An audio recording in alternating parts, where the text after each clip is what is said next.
नमस्कार.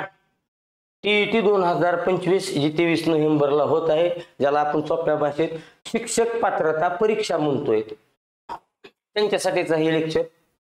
ज्यांनी पाठीमागची टीईटी दिली त्यांना एवढं विशेष वाटणार नाही, कारण त्यांना थोडाफार अनुभव आलेला आहे. तुमच्यासाठी महत्वाचं आहे का आहेत, पण त्याही पेक्षा जी शिक्षक पहिल्यांदाच ही परीक्षा देणार आहेत त्यांच्यासाठी अतिशय महत्वाचं आहे. कारण त्यांनी फक्त ते टीईटी पण इतक्या दिवसात ते प्रवाहात नाहीत, ते कंटेंटच्या प्रवाहात असतील, परीक्षेच्या प्रवाहात नव्हते. तुमच्यासाठी अतिशय कमी वेळामध्ये पेपर क्रॅकच करण्यासाठीच हे सेशन अतिशय महत्वाचं आहे. आता इथं पहिल्यांदाच एक सूचना तुमच्या कानावर घालून ठेवतो, इथं लई मार्क पाडायच्या, भानगडीत पडायचं नाही. पडला तर हातचं सोडून धावत्याच्या मागे लागला की तोंडावर पडतोय. लय मार्क नाही सर, त्याला 122 आहेत, मला 140च घ्यायच्यात, घेऊन करतो काय? पुरस्कार आहे का? ठीक आहे, सिलेक्शन आहे का इथं? नाही, सिलेक्शन नाही इथं.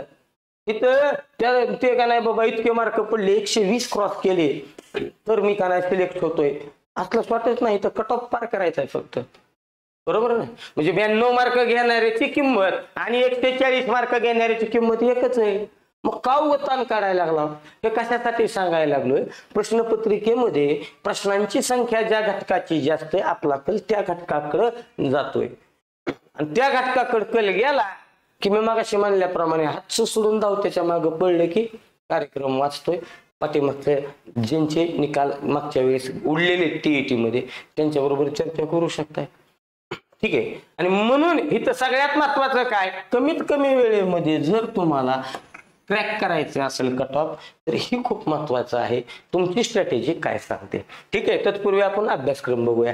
ज्याला तुम्ही पूर्व प्राथमिक म्हणताय, म्हणजे जे 1ली ते 5वी पर्यंतचे पात्र शिक्षक आहेत, डीएड क्वालिफाय असणारे डीएड वाले, तुमच्यासाठीचा अभ्यासक्रम कसा असणार आहे? तर मराठी जवळजवळ तुम्हाला इथं 30 प्रश्न 30 मार्कांसाठी मराठीचे आहेत.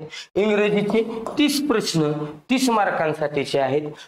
मानसशास्त्र व अध्यापन हे जे तुमच्या डीएडच्या अभ्यासक्रमातला विषय आहे, बरोबर, जे आता कार्यरत असणारे शिक्षक आहेत, ज्यांचा ही कार्यक्रम विसरलेला आहे, ठीक आहे, तर हे सुद्धा तुम्हाला 30 प्रश्नांसाठी आहेत.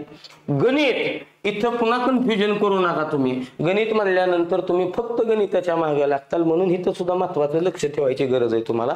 तर हे सुद्धा 30 मार्कांसाठी आहे. आणि परिसर अभ्यास, बरोबर, हे सुद्धा 30 मार्कांसाठी आहे. मी पुन्हा इथं क्लिअर करायला लागलोय की सामाजिक शास्त्र आणि परिसर अभ्यास ह्यातला फरक ज्यांना कळाला तिथला अंदाज मार्क इथं भेटतात. ठीक आहे.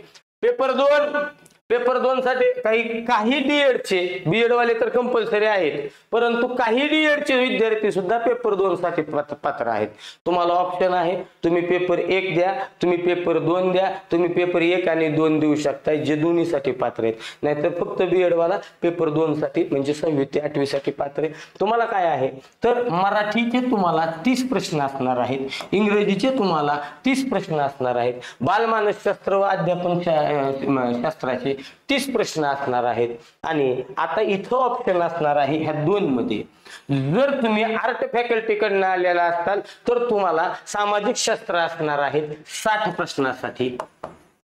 जर तुम्ही सायन्स फॅकल्टी कडनं आहेत मग तुम्ही गणित आणि विज्ञान हे तुम्हाला असणार आहेत 60 प्रश्नांसाठी. काही जरी केलं तरी तुमचं काय होणार आहे, इथं सुद्धा तुम्हाला 150 प्रश्न 150 मार्कांसाठी असणार आहेत. ठीक आहे. सुरू झाला कार्यक्रम. आता आमच्या समोर विषय झाले. आता तुम्हाला मेन खेळ सांगतो, तुम्हाला मेन खेळात आणून सोडतो. आमच्याकडे मराठी आहे, इंग्लिश आहे, बरोबर. नंतर काय म्हणलं आपण की बाबा मानसशास्त्र आहे, मानसशास्त्र. ओके. आता नंतर इथनं पुढचा कंटेंट तुमचा हा एवढा तर पॅटर्न सगळ्यासाठी सारखा आहे. नंतरचा कार्यक्रम तुम्हाला सर्वसाधारणपणे तुम्ही ज्याला परिसर अभ्यास म्हणताय, ठीक आहे, परिसर अभ्यास असू द्या किंवा तुमचा समाजशास्त्र असू द्या, आणि काय असणार आहे, गणित व विज्ञान हे घटक, बरोबर. आता हे मी बोलत असताना आपण सर्वसाधारणपणे बोलत आहेत, हे सांगत असताना सुद्धा आपण असं गृहीत धरलेलं आहे फर्स्ट लँग्वेज तुमची मराठीच आहे आणि सेकंड लँग्वेज तुमची आपोआप इंग्लिश येणार आहे, बरोबर. त्या संदर्भाने काय असणार आहे, मराठी तर कंपल्सरी आहे, कोण बी असू द्या, मराठी तुम्हाला कंपल्सरीच आहे. आणि मग विषय इथं सुरू करतो तुम्हाला की तुम्हाला कसल्याही परिस्थितीमध्ये पोरांचा कल काय होते सांगतो तुम्हाला. पोरांचा कल असा आहे, सर मला समाजशास्त्र पेपर 2 वाले म्हणतात मला समाजशास्त्र सर 60 प्रश्नाला आहे, मग मला 60 कसलं 60 करून ह्याच्या मागे लागतात. समाजशास्त्रामध्ये एकच नाही कार्यक्रम, तिथं इतिहास बी आहे, भूगोल बी आहे, राज्यशास्त्र बी आहे, विज्ञान बी आहे बरं का. त्याच्यामुळे इथं लय मोठा कार्यक्रम आहे, त्याच्या मागे पळायला जाताल कुठलंच पूर्ण होणार नाही, धड हिथं बी मार्क निघणार नाहीत आणि ह्याच्या नादाला लागून हिथले बी मार्क जातात. लक्षात येते मी काय सांगतोय ते, ठीक आहे. काही जण चालू करते गणित आणि विज्ञान, गणित विज्ञान मध्ये हा हे तर ठीक आहे, मी मान्य करतो की बाबा ज्यांचा पेपर फर्स्ट म्हणजे काय म्हणायचं की ज्यांचा पेपर फर्स्ट बी आहे म्हणजे डीएड वाल्यांना तर गणित करावंच लागणार आहे, पर्याय नाही बरोबर. आणि पेपर सेकंडला तुम्हाला पुन्हा विज्ञान बी करावं लागणार आहे, ठीक आहे. तर इथं तुम्ही वेळ द्या, काय हरकत नाही, मला चालतंय. कारण इथं प्रॉपर एकाच विषयातनं पण इथं सुद्धा गणित म्हणत असताना नुसतं गणित नाहीये बरं का. ह्या गणितामध्ये तुम्हाला तिथं बुद्धिमत्तेचे सुद्धा घटक काल म्हणजे घड्याळ विचारलेले, तुम्हाला दिनदर्शिका विचारलेली आहे, तुम्हाला त्रिकोणांची संख्या मोजा आतमधल्या अशा पद्धतीने पण भूमिती विचारलेले, क्षेत्रफळ वगैरे वगैरे आलेख विचारतात. त्याच्यामुळं इथं सुद्धा पुन्हा टॉपिकची संख्या जास्त असणार आहे. विज्ञानात तरी काय साधा खेळ आहे काय, शरीरशास्त्र आहे, आहारशास्त्र आहे बरोबर का नाही. इथं सुद्धा मार्क घ्यायचेत का घ्यायचेत, पण मी म्हणतोय काय महाग लय लागायला लागलात तुम्ही, प्रश्नांची संख्या जास्त आहे, मग तुम्ही जास्त वेळ इकडं द्यायला चालू करताय, मग जिथनं खरे मार्क निघणार आहेत तिथं काटा निघतोय बघा. ओके ठीक आहे, चला पटकन परिसर अभ्यास आणि ह्याच्यात फरक आहे. काय फरक आहे ते पुढे गेल्यावर सांगतो तुम्हाला मी. समाजशास्त्र परिसर मराठी तुम्ही जर पेपर 1 बी बघा आणि पेपर 2 बी बघा, तुम्हाला मराठीमध्ये त्याने वर्णमालेपासून सगळंच विचारलेलं आहे.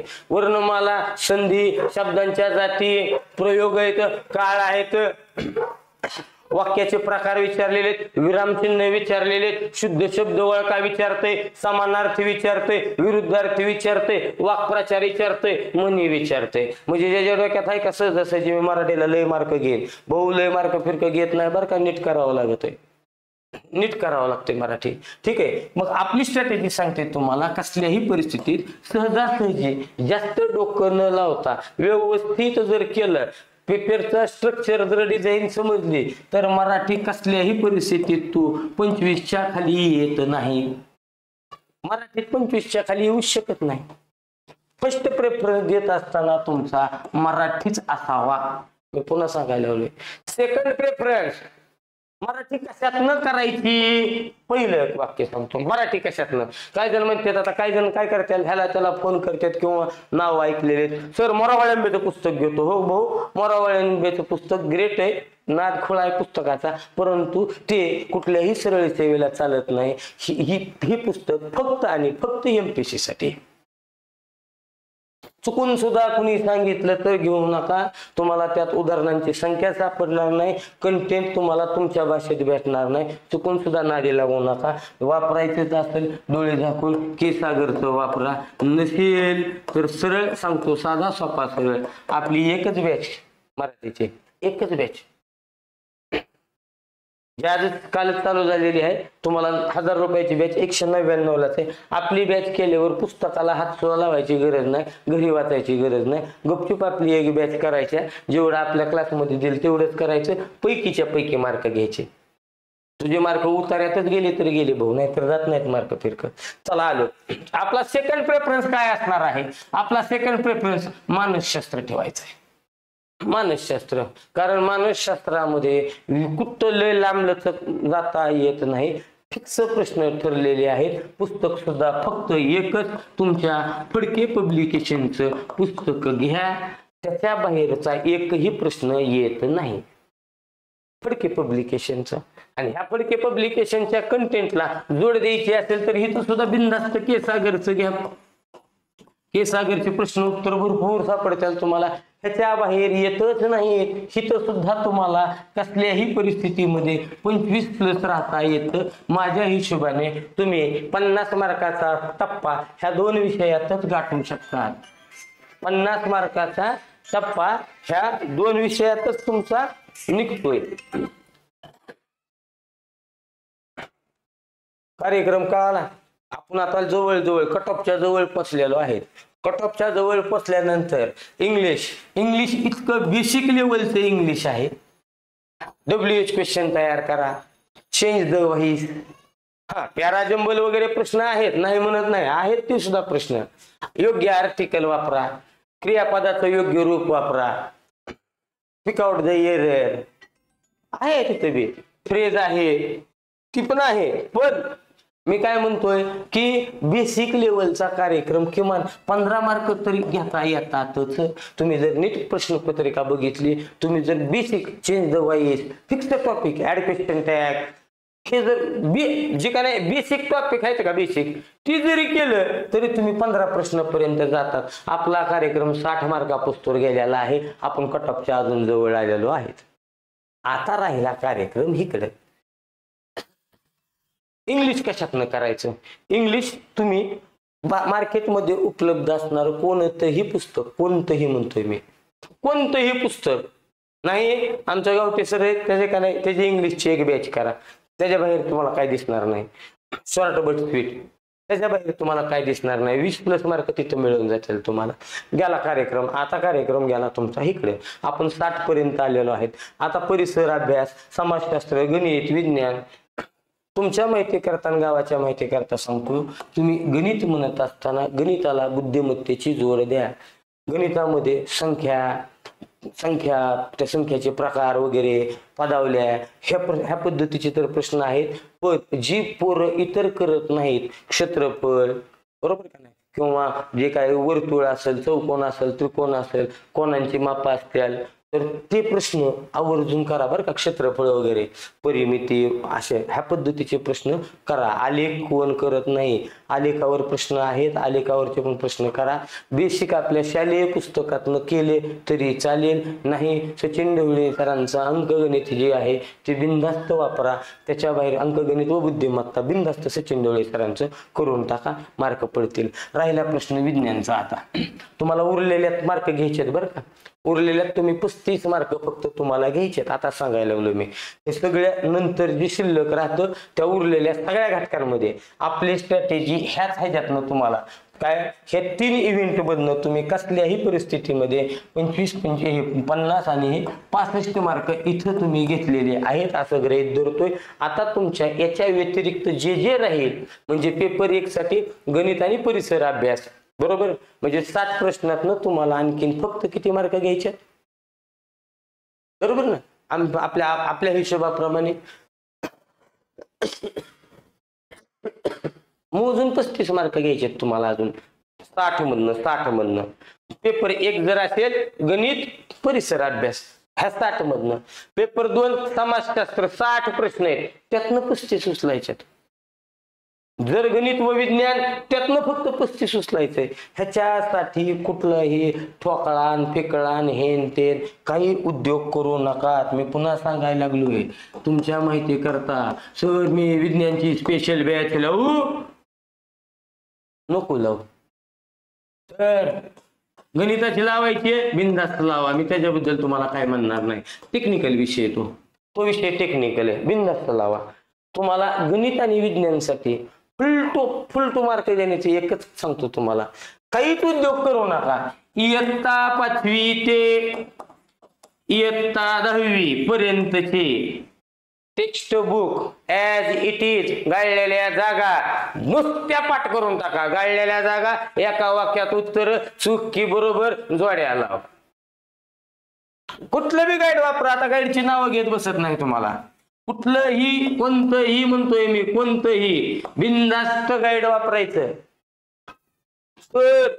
इतिहास मी ह्या ठोकळ्यात करू का, ह्याचं पुस्तक इतिहास आहे, मग तेच करीत बसायचं 6 महिने. पेपर तुझा 2 महिन्याने.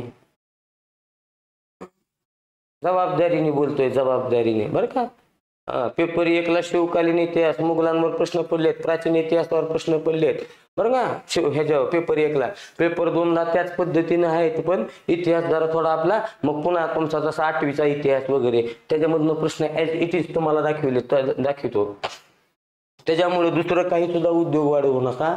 गपचूप 5वी ते 10वी पर्यंतची text book as it is, ज्याला टेक्स्ट बुक प्रॉपर रीड करता आली त्यांनी प्रॉपर रीड करा. प्रॉपर रीड करायची गरज नाही, डोळे झाकून म्हणतोय मी तुम्हाला, गाईड उचला आणि त्या गाईड मधले जे आहे तसे गाळलेल्या जागा एका वाक्यात उत्तरे, टॉपिक वाचून केलं तर आणखीन फायदा. विज्ञानला टॉपिक वाचून करा, इतिहास भूगोल बिनधास्त टॉपिक वाचा, राज्यशास्त्र ह्याच्यापेक्षा बाहेर परीक्षेत प्रश्न तुम्हाला दिसत नाहीतच प्रश्न.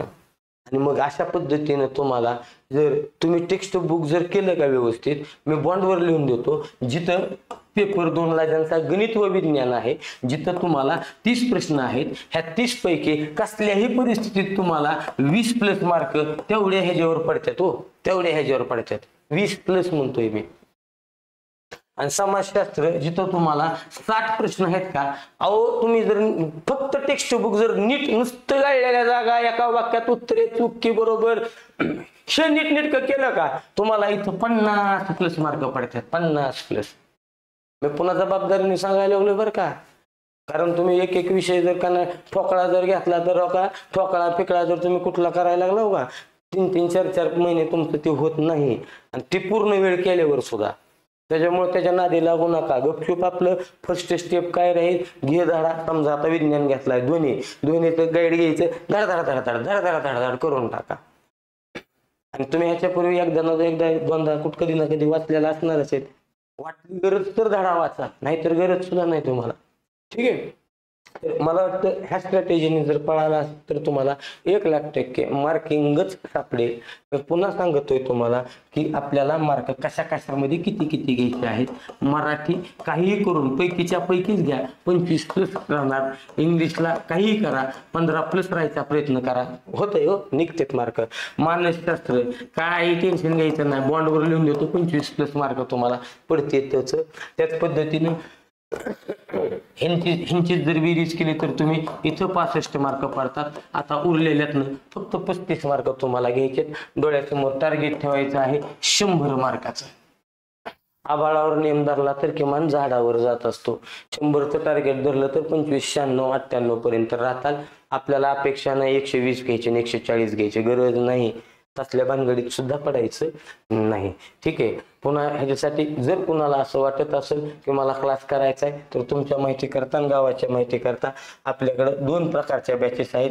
एक बॅच आहे फक्त मराठी व्याकरणाची, जी बॅच आपली तुम्हाला परिपूर्ण, म्हणजे आता ही बॅनर दाखवताना स्पेशल बॅनर तुमच्यासाठी केलेलं नाही, पण तुम्हाला सांगताना सांगतोय की ज्याची 3-3 महिन्याची व्हॅलिडिटी असते, 999 रुपये फी असते. अगदी बेसिक टू ॲडव्हान्स पैकीच्या पैकी मार्क जेवढं आतमध्ये आहे. घरी पुस्तकाला हात लावायचा नाही, काही गरज नाही.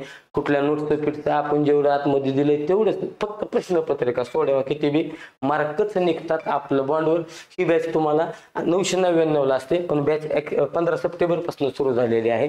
आणि मग पहिले 5 दिवस ती बॅच आपण खास TET वाल्यांसाठी मोजून 199 रुपयाला दिलेली आहे. किती? फक्त 199. बेस्ट वे, पहिले इस्तेमाल करे, फिर विश्वास करे. युट्यूबला किती बी लेक्चर बघायचे मराठीचे, आणि वाटलं की होय खरं बोलतोय, बिनधास्त बॅच जॉईन करा. नसेल बॅच कशी जॉईन करायची ते बी सांगतो. जर संपूर्ण अभ्यासक्रम पेपर 1 आणि पेपर 2 संपूर्ण अभ्यासक्रम लावायचे असेल तर तुम्हाला टीम घेऊन सुद्धा उभा आहे, ज्याच्यामध्ये पुन्हा मराठी व्याकरण माझ्याकडेच आहे. गावते सर इंग्लिशसाठी आहेत, गोमाशे सर, सचिन गोमाशे सर हे गणित बुद्धिमत्ता, म्हणजे आता आपल्या इथे प्रॉपर गणित भूमिती ह्या पद्धतीनं त्यांच्याकडे आहे. आणि तुमचा जो सामान्य ज्ञानचा घटक म्हणजे परिसर अभ्यास आणि सामाजिक शास्त्र ते आपले शान सर. प्रत्येकाचे लेक्चर्स युट्यूबला आपल्या बघा. योग्य वाटलं बिनधास्त बॅच जॉईन करा. तर हे जी फी आहे सगळ्या विषयाची मोजून 999 रुपये. बॅच कशा पद्धतीने जॉईन करायची, तर बॅच जॉईन करण्यासाठी तुम्हाला 2 ऑप्शन ठेवलेले आहेत. पहिला ऑप्शन असा आहे महाराज की ह्या नंबरला बिनधास्त व्हॉट्सअपला मेसेज करा, नाही तर बिनधास्त प्ले स्टोअरला जावा, प्रदीप बोधले हे नाव टाका. ह्या पद्धतीचे 2 ऍप्लिकेशन येतील. ज्या ऍप्लिकेशनची साईज 36-37 MB आहे ते ऍप्लिकेशन डाउनलोड करा, आणि मग त्याच्यात तुम्हाला व्ह्यू कोर्सेसमध्ये तुम्हाला बॅच दिसून जाईल. पे नाव बॅच जॉईन. मनापासून शुभेच्छा. गॅरंटी देतो पास होतं याचं, पास तुम्ही होणारच. भेटू अशाच चांगल्या लेक्चरमध्ये आणखीन. तोपर्यंत सगळ्यांना मनापासून शुभेच्छा. Bye bye.